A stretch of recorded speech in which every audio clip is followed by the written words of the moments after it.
The City of Boston is holding a job fair tomorrow in Roxbury. This will be from 11 a.m. to 3 p.m. at the Shelburne Community Center on Washington Street near the corner of Martin Luther King Boulevard. The event will have information about jobs with the City of Boston and private companies. To tell us more is our guest, the city's Chief Diversity Officer, Danielson Tavares. Thank you very much for being with us, Danielson. Thank you for having me. First of all, talk about the mix here and who's going to be at the job fair.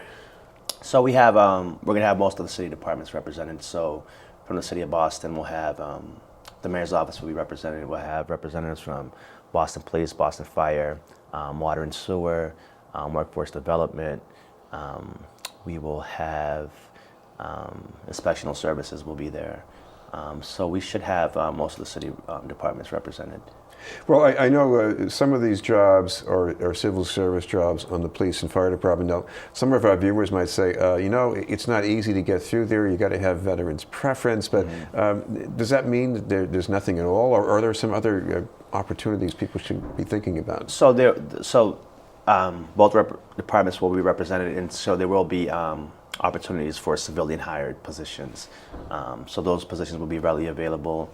And we'll have individuals there who can show you sort of how to apply for it. The other piece is making sure that folks understand some of the qualifications of what it means to work for Boston Fire and Boston Police. So part of this outreach is making sure that they're in the community, sort of making sure folks know when the next exam will be, and sort of having those dates lined up so that we can make sure that we're doing the outreach necessary to diversify the applicant pool. We've heard a lot about qualifying exams. What about if you want to be a housing inspector or something like that? What kind of qualifications should people have? I think that's sort of something that we're looking at, sort of this notion of what it means to be qualified and sort of who's making the determination on qualifications. I think those are policies that we need to look at as a city to make sure that, you know, sometimes skills are transferable and you don't need a bachelor's degree for every single position. So how are we keeping that in mind and sort of making sure that, you know, we're not bypassing good candidates because of what we list as qualifications, when sometimes those qualifications aren't actually necessary to do the job. Well, one thing that is increasingly needed, because we have a larger immigrant population in Boston right now, is the ability to speak their languages. You can't deliver the services unless you have someone who knows the language. So should people be thinking about that tomorrow? I think absolutely. I think, you know, as we see the demographics changing around the country and around the city, it's important that our workforce is reflective of the city that we represent. And so with all the different languages in the city, it makes sense to have a workforce that reflects those language and those language barriers. So I think it's important that, you know, we factor these things as we're talking about qualifications and sort of some of the skills that folks may have that, you know, make for better employees and sort of the better relationship between government and the people that we serve. One of the other agencies represented tomorrow, I think, is the Water and Sewer Commission. What about the jobs that they're trying to fill? Yeah, so they have a whole bunch of jobs. So Water and Sewer is a little different. They have positions that are civilian positions, but they also have positions that go through civil service, some of the labor positions. Those positions are different in that you need to sign up and sort of wait for your name to be called. But there are opportunities readily available with Water and Sewer. So, you know, individuals will have an opportunity to just not only see the postings, but apply on site and sort of develop the contact so that, you know, you have sort of someone in there that you know who to reach out to just to follow up on general information. So we will have representatives there as well. And you're going to have Verizon represented? Yeah. They're going to be doing some work in Boston. So yeah, so this is an opportunity with Verizon coming into Boston. You know, we've met with Verizon to talk about some opportunities. Is there an opportunity to help them fill some of these positions? You know, it's going to be a big operation, and there's an opportunity to create these public-private partnerships where, you know, as Chief Diversity Officer, I want to make sure people are getting hired by the City of Boston.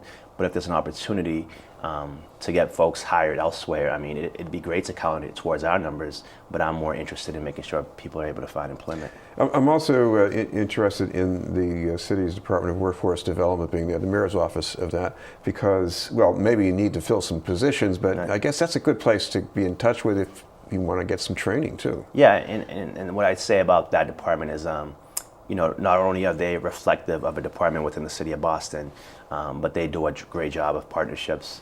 And so oftentimes they have resources and sort of can navigate individuals into different industries. For example, the building trades, they do a great job collaborating with them. But there's also an opportunity where they'll come out, do some resume preps, look over resumes, do some informal interviews, so folks are getting the skills and sort of necessary to make sure that as these jobs come up, they're trained and ready and prepped so they can sort of perform their best. Talk about the overall job you're trying to do, because I guess the numbers so far, it seems that the city's making some progress, especially beyond the civil service jobs, but there's still a ways to go. So what are you going to be doing? Yeah, so just quickly on the numbers. So the prior administration was roughly 38% people of color, 18,000 employees. We've nudged the numbers up 1 percentage point, so 39% in the last 2.5 years.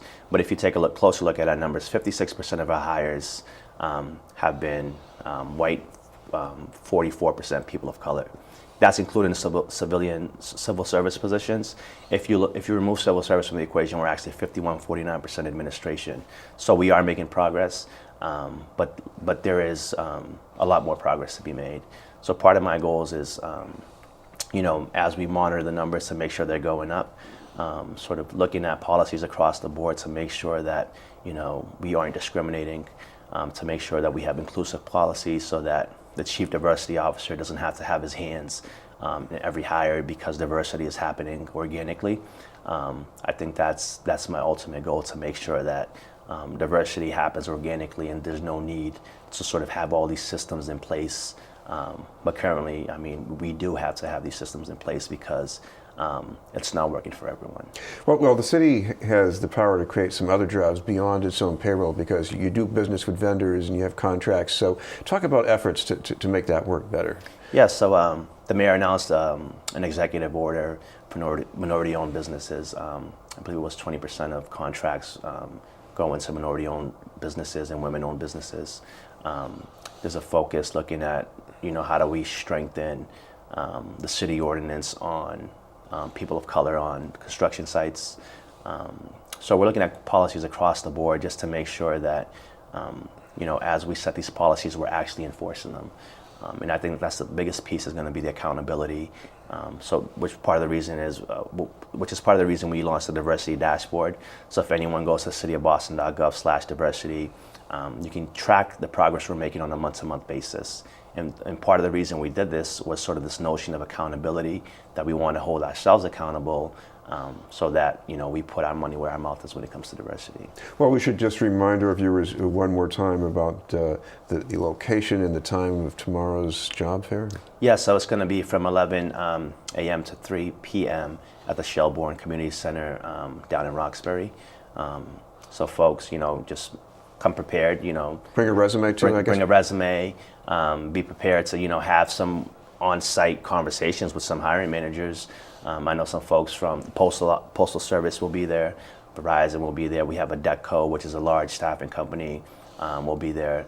And some folks will have the opportunity right on site to just be interviewed, apply for jobs. So I just say come prepared, have resumes, and sort of be ready to go. Thank you very much for being with us. Thank you. Danielson Tavares. Will have sports with Pat Flaherty in just a moment.